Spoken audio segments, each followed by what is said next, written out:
Couloir oblige, c'est notre lumière. Dans l'obscurité, on fait briller la terre. L'art est notre voix, la scène notre roi. On avance ensemble et tout est pour toi. Couloir oblige, on danse sans fin.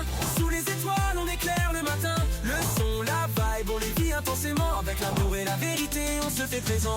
L'évangile d'abord, chaque note est un prisme. Les valeurs d'un artiste, c'est plus qu'un charisme.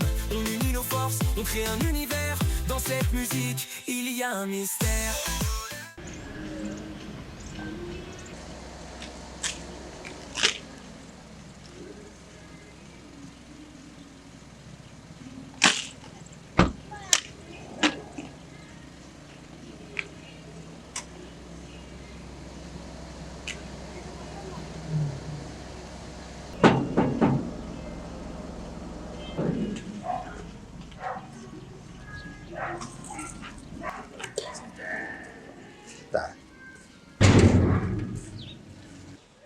Bonjour, monsieur Alex. Bonjour, monsieur le président. Ah, soyez le bienvenu. Merci, merci. Oh, là, je vous présente l'un de nos conseillers, monsieur Tembele Carvalho. Alex Dacosta.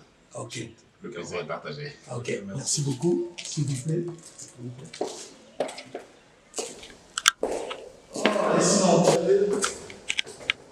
C'est un gros quartier, hein? Ah ben oui, bienvenue, monsieur le journaliste de Congo Web. Merci beaucoup. Alors, je salue mon ami, le PDG Gabriel Chabani du Congo Web. Merci beaucoup. C'est dans cette résidence où nous parlerons sur la réintégration des Congolais qui sont nés en RDC, grandis en RDC et qui ne parlent que les Lingala, avec le président Ntek Tout. Merci beaucoup.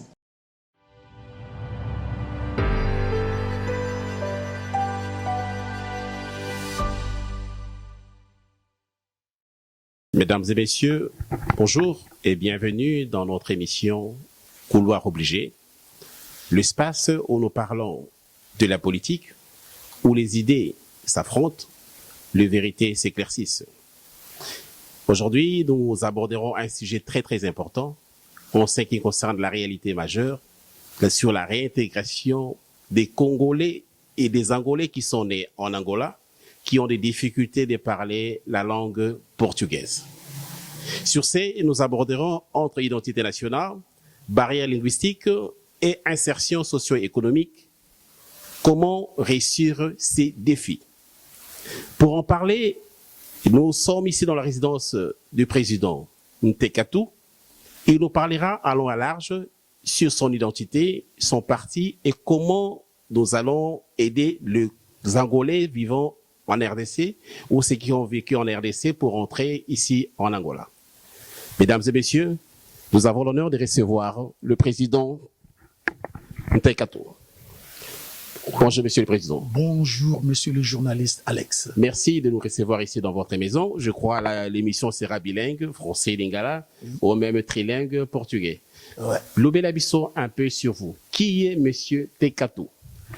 Ouais, merci beaucoup. D'abord, je salue téléspectateurs Nyonso, y compris le PDG. Il y a Congo Web, donc le PDG Gabriel Chabani, mon ami, et Sigozali, bonjour. Na pesio mot en allemand parce que ali moko ya ba kolo allemand, schönen guten Tag, Herr Gabi. Ich freue mich heute teilzunehmen in Ihre Fernseher. Dankeschön. C'est-à-dire? Donc, j'ai remercié mon ami Gabi Chabani. Ali moko ya bato tokoli na bango en allemand. Oyo lelo yo asala télévision na ya zape déjà télévision na Congo et lelo yo atindi équipe na ye et akopasser une interview. En tout cas, merci beaucoup mon frère. Je te remercie vraiment na bolingwa kati quoi. Merci. Monsieur Tekatu, le président, bateau baye bioté, comment on s'est présenté pour na bateau? Qui est monsieur Tekatu? Ouais, comme le journaliste vient de dire, je m'appelle monsieur Tekatu. Mingi baebelinga na kombo ya Rigo Teka. Alors, nazali moko ya ba leader, ya parti oye bengami na kombo ya Arda, Action pour le renforcement du système démocratique en Angola. Alors, nazali pe moko ya baimboka. Donc nazali oyo bengami na lingala mozombo. Donc nazali angolais. Et puis nauta na province ya ou bien région ya Ouige, Damba village Kamantambo qui signifie bamintambo 100. Donc yangwana na bengami na kombo ya Tekantu. Mitambo 100 pe na kombo ya Tekantu. Mais soki tozo analyser kombo wana ezali koteka mutu. Oui, mutu ni etekami, mutu ni etekama to mutu ni ekotekama. Ouais, c'est vrai que moi signification à Tekantu et ça vendeur de tête. Vendeur de tête rose on a sens moro qui moi savoir et ana mutu.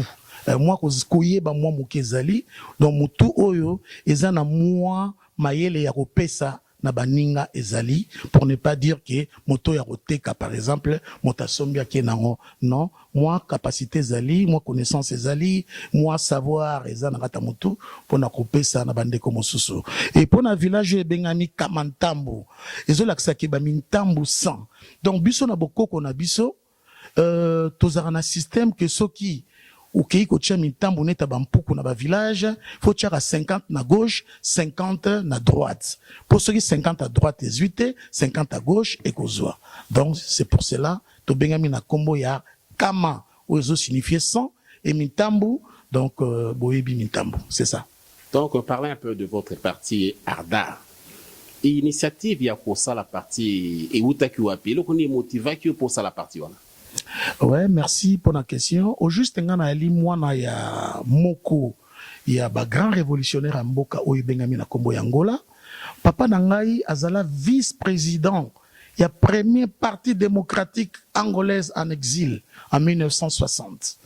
Donc papa nangai azali moko ya ba réfugié angolais o ba kendaki kosenga protection na Congo à l'époque coloniale. Donc ba kimaki fimbu oyo mondele colonialiste avene ko beta bango bakoko na biso o to benga bazombo bakimaki na Congo mingi balaki na Matadi et mingi bakipe na Kinshasa parmi nanga papa nanga zali parmi bato bakene ko senga protection na Congo et papa nanga motabandaki mosala politique bango bato asali graye gouvernement révolutionnario angolano no exilio. Donc c'était le gouvernement révolutionnaire angolais en exil où il y a la fusion où est la FNLA dirigée par Holden Roberto. Donc mon père a travaillé avec beaucoup d'autres révolutionnaires angolais comme Kunzik Emmanuel, Sanda Martin, Papa Masaki, Papa Lubaki, Papa Ndombele, plusieurs angolais au Bakoli, au Basali, Misala,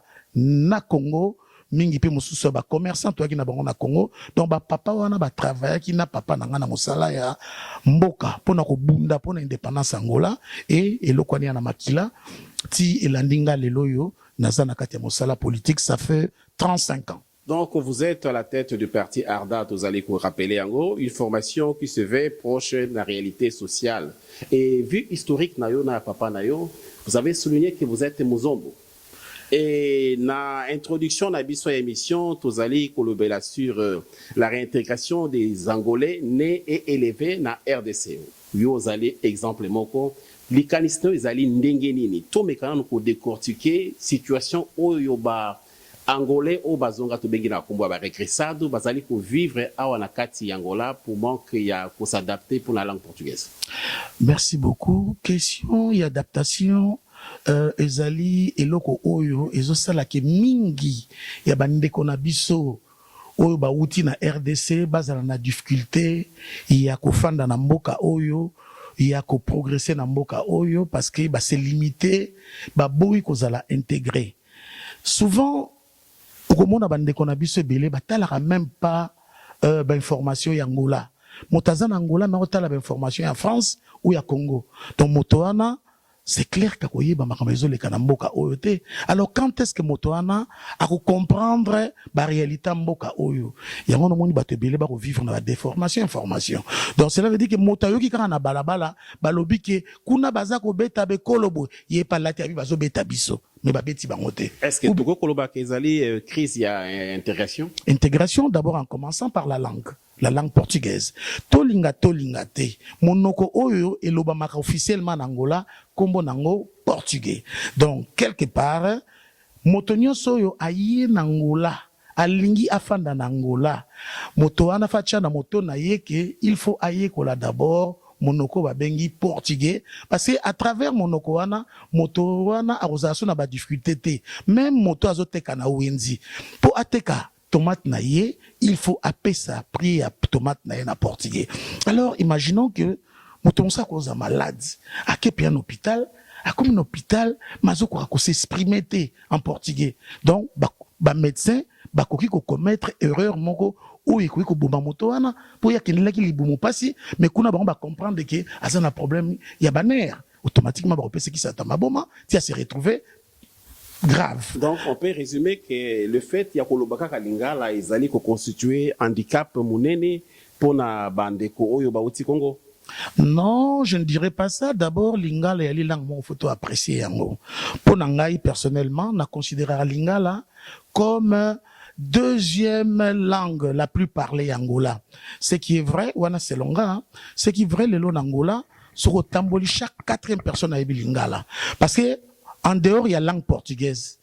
Toyokara umbundu na balabala te, toyokara kimbundu te, toyokara kikongo te, toyokara choko te, toyokaka mingi lingala. Donc pour nanga na considérer lingala deuxième langue la plus parlée en Angola. Mais cela ne veut pas dire que yangonde batufoba kangamela. Les gens doivent comprendre que lingala est monoko na biso, monoko africain, autres respecté, ou les zolo banana na Chine, na Japon, partout dans le monde, même banana biso baboto na poto ba lingala. Mais tant que motoyer a en Angola, motoana fasse l'effort à s'intégrer, à apprendre la langue portugaise pour que ba porte nae et bandako fongwama. Alors tant que motaza ko boya, koye ko la langue portugaise, soit disant que esa langue moko, soit disant ce qui y a kombo moko boy a minimiser langue wana mais à se minimiser ba porte aux fond matin ba comprendre et répéter yango si y a ben compréhension et belezo landa biso mais na linga qui aussi na profiter na expliquer bino il y a 4 types de lingalophones. Je dis lingalophone nazolo bla mingi kaka bato yo balobara lingala sans pour autant na yeba ba nationalité na bango. Il y a des Angolais Oto bengami na komo ya regressado. Donc motoana ba koko na ye ba papa na ye ba kenda en exil na Brazzaville, na Tanzanie, na RDC, na Poto. Ba kenda kuna parce que ba situation pays à l'époque coloniale et bané ko permettre te ba fanda awa. Alors motoana nenga kei en exil wana lobi aboti bana na ekuna e bana na ye bazongi na mboka na bango o e bengami na kombo ya Angola. Donc moto wana kombo na ezali revenant, regressado. Donc azongi na mboka na ye biso tozali parmi bato wana. Alors tango tozonga ki na bamboka oyo eloko liboso to tchaki na moto tala terre promise ya ba papa na biso on ko souhaiter ba bundi ba mbule belé na RDC en exil ba poli ba mbula ba zuba moi ba bengami pe ba zombo. Mais tant bazongi na mboka na bango eloko liboso ba ki bana bokende kelasi botanga pour ceux qui botangi lobby bokozala intégré lobby bokoma ba directeur lobby bokoma ba ministre mais toza na catégorie ya batu mingi o ba bengami ba regressado azongi na mboka na ye mais aboyi koye ko la langue nationale ayebi ki kongote ayebi pe portugais te à se limiter dans la langue lingala. On a tout bien barrière linguistique. Oui. Point avis na yo, monsieur le président, en tant que le portugais langue officielle na kati Angola. Batouana o balin koye ko la portugais te comment ba ko intégrer na kati ya société angolaise. C'est impossible. C'est impossible parce que ils en a sens te ngana ki aux États-Unis na linko apprendre anglais mais nazolo ba magasin lingala na ba docteur lingala est-ce na koyokanga c'est le même aussi. Donc awa ndenge zali awa moto oyo ayebiki aye ko vivre en Angola donc moto wana esengeli na ye aye ko la langue portugaise même si moto wana yaki awa na ba cadre moko stratégique aye peut-être pour ça la commerce na te kalipa nae mais monité ki kozala bien ba monoko wana pour monoko wana te ko permettre ye aye ba kosomba lipa aye ba koteka lipa na prix o esengeli ateka. Donc communication ezara d'abord basée na langue ce qui motaboyi ko reconnaître langue ya mboko ya ki donc moto wana s'épanouir.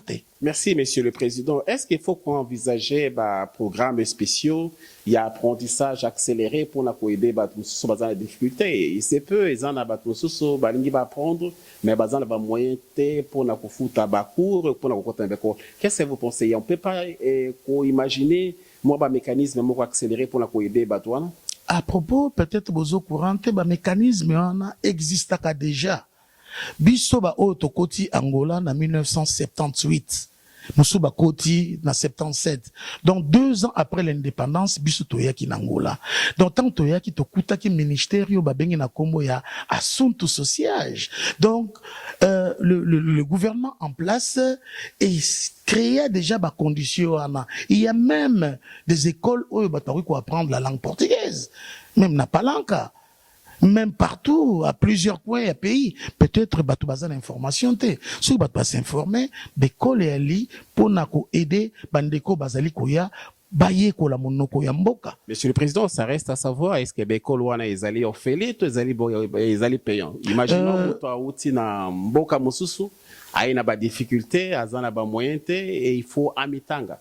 Est-ce qu'il n'y a pas de moyen pour que la structure moko eko koyamba bato wana ko tank sa bango orphelé faut ba s'adapter à la réintégration yamboka? Tozali na ministère moko bengami na kombo ya ministère de réinsertion sociale. Donc moto oyo aza na souci ya ko s'intégrer na mboka oyo, soki accueilli na ministère wana ou azui ba information ou aye na siège ya parti na biso bengami na kombo ya Arda, siège na biso ali na Bairro Opérario, ba dirigeant ya parti na biso ba komeka ko canaliser moto wana po aye ba porte ya malamu esengeli aye ko la monoko ezali wapi. Bandeko tobo ya mingi lisanga bisika esengeli ka kobeta damu na lingala ou esengeli makamu yoso na lingala, il faut te bake tozali na mboka nini, tozali ni Angola pe lingala ezali langue ya Angola te. Mais comme a dit le président, lingala est la langue moko tellement influente, tout comme on a monde ya ba commerce et qu'on facilite makambo belé. Mais avoir ces soucis majeurs, comment qu'on se réintégrer dans mboko ya yo. Ou bien tout comme c'est le pas président, a eu na 4 lingalaphones, a satangi si biso mibale lingalaphone ya liboso ezali ba oyoyo, baza ba angolais, ba wuti libanda, batangi libanda pe bazongi bazaye ko loba lingala pe basali nyonso ete baye ko la monoko na bango ki la langue portugaise. Catégorie mususu za pe bangolais ya solo ba wuti libanda mais balingi lisusu ko la portugais. Tokozong sa malobe pa président a pe sabiso encore 2 sortes ya balingalaphone au batikale. Tozali na bandeko na biso mususu. Sans oublier, biso oyo to remerciaka RDC. RDC et yambi ba koko na biso. RDC et yambi ba papa na biso. Et pesi bango protection à l'époque coloniale pour ba koka ko évoluer na mboka wana. Bana ya ba papa na biso batangi na ba RDC bazui ba formation o esengeli. Mais soki ba oyo ba yebi information wana baza ebele. Ba papa na biso ti ba na RDC ba bengamaki ke ba zombo ba commerçant. Donc ba papa na biso ba kiti na Congo, ba s'intégrer qui rapidement, ba koti même na commerce, ba simbi même commerce à Congo. Au retour na ba madesu, royoka te, ba zombo na ba teka kango, ezo luta na magasin Noguera. Donc ba papa na so ba s'intégrer qui et jusqu'à présent tozo monango même na bande comme sous na bazongité. Prenons l'exemple à Nyoka Longo, Jossar. Jossar c'était un Angolais, mais Angolais oyo ke mingi kutu ba yeba te kazala Angolais. Donc à s'intégrer tellement bien à Congo, à beta musique nae, à tosa mibeko à Congo, à tosa etamboleli na Congo. Et les lots, je crois que Aza même na mutu na ye plus congolais qu'angolais. Donc, eza exemple on a au sein de la bande qu'on a biso balanda. Souvent tout monde aga, au moment mutaoti Congo, aye pendengi biso bayamba ki bakoko na biso yepe aye abayambi ye po aye pe koluka vina ye. Mais moto wana aye na mboka oyo aboyi koyekola monoko. Po nini atekaka na kikolo. Mais papa, aozo keteka na kikolo lobi poko obela ti so ke na Maria pia ba yamona lingala e ko simba te et puis toi sur na groupe mosusu ya bandeko na biso ba frère na biso ba sœur na biso ba congolais na ba congolais aye na mboka oyo aluki banzela na ye akei poto mais lobi ko minimiser pays habita ngolais a faux pays. Et les pays mon utilisé comme tremplin et pays ba yuma c'est pas bien biso ba koko na biso na ba génération na biso to respectera-t-il le Congo. biso to remerciera Congo. Alors esengeli na bandeko wana tout oya ye pona COP oya ye pona kofanda respect ya mboka wana faut tosa mboka wana mboka nyonso il faut que tosa mibeko nango faut que tosa ndenge tambolaka yoko ya na mboka batute obike non ngai tellement que na tambolaka na 2h du matin na simbare loko boye motako toucher non tu dois marcher selon. C'est vrai, il faut qu'autant selon mibeko ya mboka parce que chaque mboka ezali souverain quand il y a souveraineté nango ezali na mibeko lukundi nango ndenge sengeli ete mboka etambola conseil ete ba ndeko nyonso bazali kouta na RDC o baponi Angola comme deuxième pays pays akai na bango bosala effort boye kola makambo ya Angola etambola ka ndenge nini mibeko ya Angola etambola ka ndenge nini pe bozali na chance ya kozala na mutu moko liboso na bino o azali lingalophone pe azali na parti politique monene o babengi Arda oyo azali disponible pona kotangisa bino pe koyebisa bino comment esengeli kovanda na kati ya Angola pona réintégration na bino. Papa, est-ce que lingala pona batu mingi eza langue moko o il faut qu'on néglige ou bien eza un nature culturelle pour l'Afrique? Ezali langa ko négliger te d'abord ya langue une influence à makasi na Afrique so total musique ya Congo kumbi lingala presque na monde les autres parler na ba musiciens belé congolais les longa na ba africains belé ya ba mboka lokwa ba Côte d'Ivoire ba Cameroun pas un souci à apprendre lingala mais ba ndeko to kutia na Angola o ba bimate mingi na ngomba na souci à yekola lingala mais cela n'empêche pas que soko ye na mboka bato otambola na lokolo ya mboka wana oyo kola monoko wana tozomona na bato belé oyo baza intégrité bazo latisa kaka ba cacher moko mabe na mboka ke mboka wana bazo discriminer biso mboka wana balingi biso te. Comment un citoyen angolais a ko traiter passeport na ye azu passeport a commis na aéroport batuni monsieur ozo voyager ozo kena mboka nini et ayebi réponse te mais azana passeport angolais. Et parlons de passeport angolais. Récemment tout landa ki ba intervention il y a moko ya bakondi akati ya mboka oyo qui a parlé sur l'insistance que bato bazali ko zala bangolais ou l'autocité ba regressado bazala na domaine ya langue portugaise. Mais comment expliquer, comment vous pensez quelqu'un qui est angolais et azana domaine ya ko expliquer document na été sur quelle langue, sur quelle base batuana bazuza ba document? Ngai pe na ebité d'abord na mokuse na ngana expliquer bino ngana le représentant ni ya gouvernement ni ya balingalophone. Moi je suis le président ya parti politique bengam na kombo ya Arda donc souci na ngai ezali ya ko défendre la population angolaise au niveau national. Donc, je ne suis pas un parti tribal pour défendre que les causes de gens du Nord ou bien Yabato Balobi Monoko Lingala. Mais, monsieur Alex, monsieur le journaliste, eza na sens te nga lelo yo na kei na Congo na zu passeport congolais na ebi lingala te na ebi français te na ebi chuluba te na ebi ki Congo te et tout à coup na komi na aéroport na zoloba umbundu. L'aéroport Yanjili n'a se présenté na langue kimbundu. Mais bateau immigration na djaba ba romona nga kena na nationalité moko douté. Mais comment motoyo za congolais oyebi monoko mboka Congo te lo batachi loba yuzu blabso monoko Angola umbundu automatiquement eko sengel et sengel na mibeko batala kana ngai yo ou apparaître na aéroport avec un passeport portugais par exemple ou bi portugais te. Moto apparaître dans l'aéroport aux États-Unis avec un passeport américain. Bazo tourner en anglais à éviter. À éviter lingala. Mais bah on le interprète et automatiquement bah on déconsidérer nationalité nae.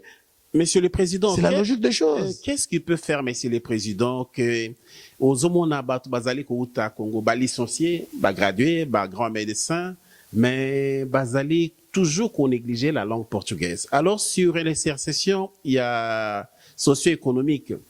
Ba difficulté ni batwana ba ko kuta na ngwa ce qui concerne ba emploi, éducation et surtout na administration. Oui, bi ke bato belé bazo créer ba barrière na vie na bango moko. Quelqu'un qui est licencié bien motomora s'est formé quelque part na Libanda, ya Moka en Europe, en Afrique ou bien ndenge le retour le blâmer RDC, mototi RDC azana diplôme nae comme médecin, comme licencié en droit par exemple. Aye awa assez limité na langue française to lingala, mais moto na repercete, na conseiller mota bongo d'abord fa ki na ministère éducation.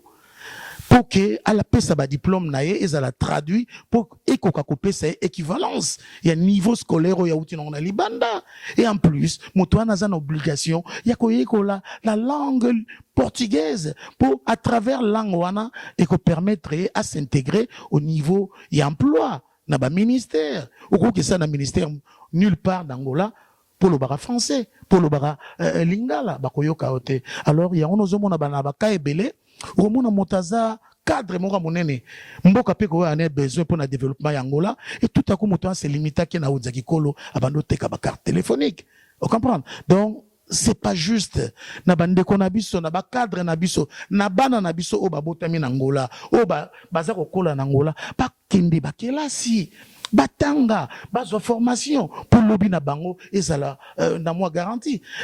Lobi na bango ezala na mwa garanti maloba ya président Tekato ye azali moteki mitu ya bato maele yende azali ko yibisa bato ete po ozwa succès nzambe yende apesi maloba il faut yeba langue ezali moko ya ba clé ou ko faciliter bato partout bazali na monde ba se communiquer même bible bezolo bana biso bato se bazolo ba monoko moko te ba ko tambola elongo te donc c'est vraiment important to zoba conseil oyo yewuti pa ya président Tekato moteki ba mitu ya mayele et toi apprendre beaucoup de choses sur la réintégration na kati ya mboka ya Angola na liaki suko bakselo komoko omoni ba réalité congolaise ya RDC ya ngote ba réalité angolaise donc tant trop la question intégration bato ba comprendre ngo mabete ezali pona bolamu na biso mboka na mboka batambola na lokolo na yango bakoko na biso bandai koloba so ke na mboka mo bato batama lokolo gauche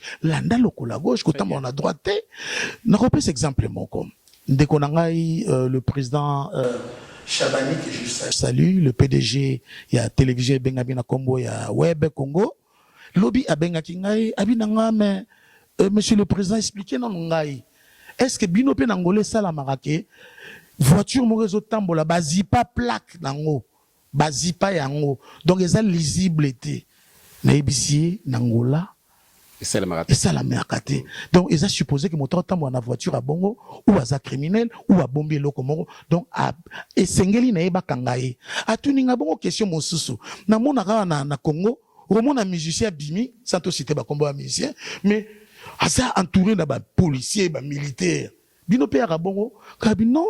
Chez nous, ça n'existe pas. Ah, au moins, Mathias Damasio, azo tambo na balabala, batupe balandi na bango yete, azo tambo la paix sans ba policier. Donc, cela veut dire que, ma mentalité, moussou phototika kango. Bisoto kolile on a ba poto. Mais, ki mo na poto na nga awa, na rotambo na Luanda, moutaye bien ote. Mais, au moins, ki mo na poto moussou ke na Congo, automatiquement, ba militaire, aussi ba garde du corps, ba komi kutambo la na yo. Tala niveau. Oza ko influencer nani pourquoi donc na ba réalité ya mboka oyo izaka ba réalité to faire na mboka mindele ya poto donc oya ye awa se conformer moi moké na mboka ongezo kumba biso chaque mboka ezali na réalité dango oya ye na mboka oyo a se conformer ndenge mibekulobi wana maloba ya président Tekato tozoloba sur la solution politique et sociale. Monsieur le Président, oyebi était église pezali na responsabilité comme ne pour na kusunga batu na ba réintégrer na kati ya mabelo yangola. Mais tozali ko remarquer plus ba mangomba mingi oyo ba regressado ba revenant tokolo ba bande konabiso eza plus ba église oyo était à makana lingala bazo traduire na français et portugais et lobami mingi pendant la té. Qu'est-ce que vous pensez? Quel est l'impact il y a à ba église na ba ONG pour la réintégration ya bandeko bazal ko talibanda? L'une des raisons oyo tozako yoka na balabala ke ministre intérieur asiliki bazali na souci ya kokanga mangomba wana pour mangomba wana eza kosunga population te comment bino bozali na mabele ebengami na kombo ya Angola mais bozo vivre le quoi boali na mabele ebengami na kombo ya Congo Brazzaville to Congo Kinshasa to Cameroun Angola ya pays francophone te comment bozako te ya na lingala ou na portugais est-ce que et sengeli ezalela vraiment bongo na yebité. Donc pour na conduite à bien na ko conseiller ba pasteur wana bango pe lokola pas s'intégrer, pas comprendre que baza na mabele Angola.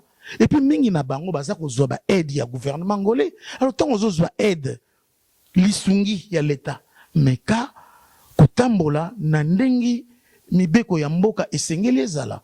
Et lelo yo tozomona pe ba division ebele na kata ba mangomba, ba division ebele na boyi kokota vraiment na matière wana, mende bango tout faut ba se conformer, ba tambola na ko banga nzambe, nzambe ali moto osakanela ete, nzambe ali moto teke yo fongoli église lokola digablo na yo pour oteka lipa na o survivre, tout sakanela kombo ya nzambe te. To sakana na kombo ya nzambe te, to banga nzambe po église ekoki kozala galbo te, mais ekoki pe koede bato ebele na formation. Ezali pe moko ya rôle église, comme bato na présence ya nzambe, mais awa na se atango, il faut ko conformer bato sur le loi ya kati ya mboka. Monsieur le Président, tolingi toyeba, en réalité, bisika okolaki na Allemagne, bisika ba papa bazalaki kuna na Congo babengi bango bazombo. Awa wana Angola babengi langa. Siko le fait mutu koloba lingala to kobenga langa. Qu'est-ce qu'on peut faire pour être bangolais ou bazonga ba se sentir étranger te na kati ya mboka na bango? D'abord point au touché eza point moko eza dû na ba antécédent historique. Donc après l'indépendance Angola, sans pour autant n'a cité ba kombo ba parti, incompréhension mo salamaki après pendant l'indépendance entre deux partis politiques oyo ki ba utiliser ki ba slogan oyo ezaki na place te. Mosusu ba benga ki Zerens comme Peso, mosusu ba benga ki langa, yepe langa benga ki ba oya kutaki na mboka ba shungu. Tilelo, l'appellation les continue. Et les partis au Bengami na kombo ya ARDA, Action pour le renforcement du système démocratique en Angola, biso toye pour na kosunga démocratie et kota na mboka na biso. Biso toye pour na que harmonie et kota na kati ya mboka na biso. La paix. Donc bolingo ezala entre les Angolais. Donc biso ungai te kantu nazali moko ya batu o bazako bunda tilelo pour na question discriminatoire ou ezako exister ya kobenga songolo pakala Zairens langa non. Donc il faut que bon ma appellation en union c'est na plasté. Il faut que tonga mboka ensemble. Il faut to luka la paix na mboka. Harmonie il fait zala na kati ya bana mboka. Du même aussi ya wana nazako senga na bandeko oyo bazana na intégrité ba s'intégrer poto koka ko boma eloko wana oza ko exister entre bato to kutaki babimaki te na bato ba utaki libanda bayaki to boma eloko wana po harmonie sila kombo ya langue sila kombo ya Zerens sila kombo ya shungwe sila kombo ya Suzuki sila ba kombo wana nyo na place ya na place na katamboka oyo. Donc le parti ARDA tilelo ceux qui bolandi ba information oyo ya parti oyo ezali ko sala na kati ya mboka oyo boko constater que nazako beta toujours cette question wana ya discrimination elimwa na mboka oyo nazako beta pe cette que lingala e komate que langoyo to kobetela ba porte na ministère ya santé to na ministère éducation. Donc biso intégration l'axilino juste intégration et l'axi y a un pont au milieu pont wana ba oyo to kutaki oyo bazo comprendre mamsolo lo bana lingala te bazo mata biso pe ba oyo to lo bana lingala tozoya poto kutana to sala harmonie. Donc harmonie wana eza ko sengela ke biso to poussa na vers bango pe ba poussa na vers biso to pesa na loboko. Donc nazali moko ya bato azo combattre question tribale ou eza ko exister na mboka oyo bambula et bambula et ngana aussi ça yango. Et oui, nous croyons que le président Tekato Moto Atekakamitu a coupé sa mitou naie pour l'intelligence et stratégie pour na kosilisa ba question nyonso ezalié na marginalisation ya peuple ya nord au babengi na bakombo mosusu qu'on ne peut pas citer ici, mais il faut reconnaître que tout cela c'est dû à kozanga makasi ya ba population o balingi koye ko la langue te balingi pe ko s'adapter na réalité ya Angola te. Je rappelle que tozali na président Tekato azali président ya parti politique Arda et azali na pensée na parti politique na ye pour la kozongisa démocratie na kati ya Angola. Na esprit ya démocratie na kati ya Angola, monsieur le président, na linga kina mema na contexte ya royaume bantu. Na royaume Congo isika isangana ki Congo Angola, Congo Kinshasa, pe Congo Brazzaville eketi na Gabon. Concept na yo ezali nini na kata parti na bino na vision o ya royaume ya Congo? Royaume du Congo, n'existe stoyebi capitale nango ezala Mbanza Congo. Donc lelo Mbanza Congo, même UNESCO à reconnaître ango. Donc biso bana ya royaume du Congo, ya Congo di Antotila, esengeli na biso tozala na bomoko, esengeli na biso tozala na bolingo. Yango wana souvent na meka ko reprocher bandeko na biso ebele na kati ya mboko tokutami Angola, okomona souvent na ba situation ebele okokuta que moto yo azali na kati ya mboka Angola azako prioriser mingi moto auti na Portugal to auti na mboka musika Brésil, tandis que son frère qui est dans un pays voisin ici à côté bazako mona e lokola za ndeko na été. Donc royaume wana esengeli na biso nyonso toza na bomoko tozala pe na bolingo wana yango biso de l'autre za ko salela toza na souci ki ba pays na biso le Congo Brazzaville, le Congo, RDC, l'Angola, le Gabon, toute l'Afrique est développée.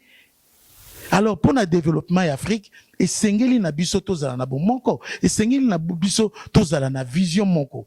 Donc, nous respectons notre royaume, et puis, quand on a mikoleza koya, na kosala mwa tour, na Mbanza Congo, pour na kende kotala, isika, oyo bacha, ba, grand prêtre nabiso ba Congolais. Mbanza Congo isika bacha ba grand prêtre nabiso eza fierté ya Afrique, fierté ya Bantu pour royaume du Congo, ezali royaume oyo 5 qui va payer belé et eza royaume oyo et naissance pe essence ya batu mingi pe bamboke belé botabing. Pe to ko relancer lisusu message pa ya président Tekato, message nini président ko pesa na communauté congolaise. Oyo bazali awana kati Angola. Congolaise ou... Je parle maintenant de communauté congolaise, après tout la communauté à Regressade. Parce qu'il y a une forte communauté congolaise. Souvent, mingi, tozo koye banapindate. Il y a beaucoup de communautés tokolo bakiwana ba communauté congolaise, mais ne sont plus des Congolais. Parce qu'il y a des gens, mibeko ya mboka, et accordé bango nationalité, lelo awa. Donc, toza lelo yo, naba. Angolais congolais ou bien angolais d'origine congolaise oyo lelo awa ba zuba nationalité pour que abotaki na femme angolaise ou pour que mobali yoana mobali akoza la congolais abotaki na angolaise ou angolaise aboti na congolais ou pour des raisons aumeli mingi na mboka oyo à cinq nationalités, à se naturaliser, à commis angolais. Donc, beaucoup de gens ont bien la communauté congolaise, sur hôtel na poche na bongo kuta, billets. Donc, bali batu oyo, c'est batika ki ba nationalité congolaise, ba koma ki ba angolais. Na mboka nyonso, mibeko ane zalaka, même na ba poto. Okomona soki mota umeli, na mboka wana tosi mibeko. Afuti ba impo, akei musala, abuki mibeko ya mboka te, donc a violer constitution te, a violer et loko moko te, tali mibeko mboka, okomona ba PCP nationalité na ye, a commis pe français, a commis belge, a commis américain. Donc bandeko belé otozomona loi communauté congolaise ba comment a déjà bangolais naturalisé. Deuxième question, ezali un grand message na balingala phone nyoso, pe bato nyoso bavandi libande za na kunene, bavandi na kata Namibie, bazozonga na kata mboka na bango. Message nini na pensée à réintégration, le président Arda azali na yango pona bango. D'abord na linga ki na profiter na conseiller bangolais o babengami na Congo ya regressado. Angolais regressado donc azali vraiment originaire ya Angola. Angolais regressado akoki ko se limiter kaka na langue lingala te. Angolais regressado aza même une obligation ayekola langue national mboka oyo soka azali moto ya région ya nord ayekola ki Congo ayekola portugais et aussi lingala parce que toza na besoin na mboka ya na besoin na lobby apesa pe contribution na pour na développement ya mboka. Mais nous avons aussi ba angolais oyo bazali originaire ya Congo mais lelo ba comme bangolais oyo peut-être bazana obligation ya koyekola ki Tchoko te ki Congo te Umbundu te mais ceux qui ba yekola déjà portugais et ça mieux pour l'évolution na bango. Mais en général lelo tozomona na ba États-Unis okuta na indien moko boye expert et informatique et États-Unis sombier États-Unis pesi nationalité azako sala pour le développement américain. Du même aussi bande kona biso nyonso yo bozui ba nationalité angolaise. Donc vous devrez aussi qu'on se sentir ba vrai angolais. Donc faut beaucoup quota. Et sengel na bino beaucoup quota ba classe boye kola munoko ya mboka oyo bo beta ba porte bo pe sa contribution na bino qui s'assoit na ba niveau ministériel partout. Parce que tant que aux nationalité mboka wana donc au commis citoyen mboka wana zala na motema zala na bolingo ya kopesa pe apport na yo pona mboka wana mais na bangolais oyo originaire ya Angola o ba bengami regressado eux vraiment conseil na pesa bango ba luka ba ekola minoko mboka na biso na pia un exemple mon Angola tous les étrangers belé na mboka oh nous avons des Cap-Verdiens nous avons des Saint-Thomais nous avons des Mozambicains mais est-ce que ba mona ka bango comme étrangers non baza camouflé baza batoyo bangwana tokuta na balabala pe soko lali alali lo mabe bengo langa ako bengo langa par rapport ya langue donc ce qui n'est pas aussi gentil to ko tolérer yango te ou ko benga étranger te pour que nazo maîtriser langue moko te eza droit na ngai ya kozala mwana mboka langue na koyekola mais okoki ko discriminer ngai te pour que langue na ngai portugaise eza maîtriser te non mais quand même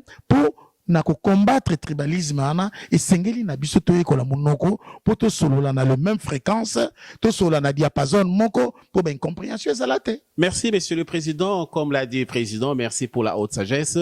Être angolais ne veut pas dire parler Umbundu ou parler Swahili ou parler Fioti. Être angolais, ils allaient consacrer un article 10 de la Constitution où ils allaient collaborer sur la nationalité angolaise. La nationalité angolaise est différent avec la nationalité congolaise. La nationalité congolaise est en exclusivité, bakabola angola motote, mais la nationalité angolaise, beaucoup kozwango aux alliés angolais, puis aux alliés motambo comme portugais, nous avons de preuves concrètes pour la bataille. Mais en ce qui concerne les dires, il y a président Tekatou, il conseille Nakatia, regressa d'Union Soba Revedon, sentez-vous chez vous. Et il ne permet pas, il n'autorise pas aussi que les gens soient maltraités parce que bayebi koloba portugais malamute. Il tient compte que batuba vandi libanda et c'est tout à fait normal, bazana ba lacune, pe difficulté à koyi kola lingua, mais c'est là eli kolongola batute capacité ya koyi kola pe ko apprendre pour la s'adapter dans la réalité angola. Monsieur le Président, Tokomi Nasuka ya émission Nabiso, un dernier message. Message ali ndenge na expliquer bino tobengami na kombo ya parti ARDA. Action pour le renforcement du système démocratique en Angola.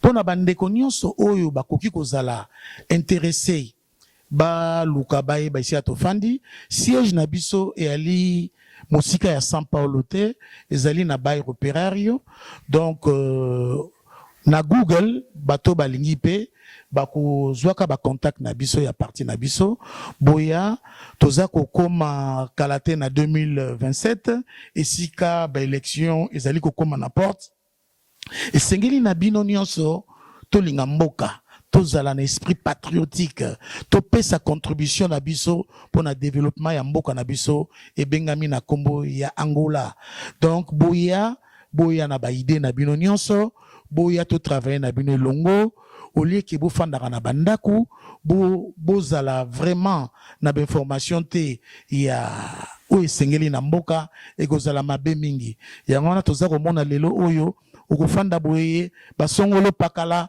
bazali ko benga bato boya tokene na manifestation quand manifestation contre qui contre quoi vraiment topesa matoite na bato bazako loba na libanda baza ko pousser population et bimana balabala et ça la manifestation boyoka bangote parce que en réalité eloko bato azolinga ba interpréter que soi-disant bato baza discriminé botika kolanda bato wana prévane ke bato wana toyebeli bango na politique te bakoki koteka biloko bango batekaka soki batekaka wapi me nde bato wana bamema bino na jeu wana ta kobima na balabala bokende komanifeste bamema bino na masolo te ke balingi bino te baboyi bino archi faux tozokota na bapériode moko pré-électorale bo bina ba danse belé dans le désordre te ou ekoki kokoze ba malheur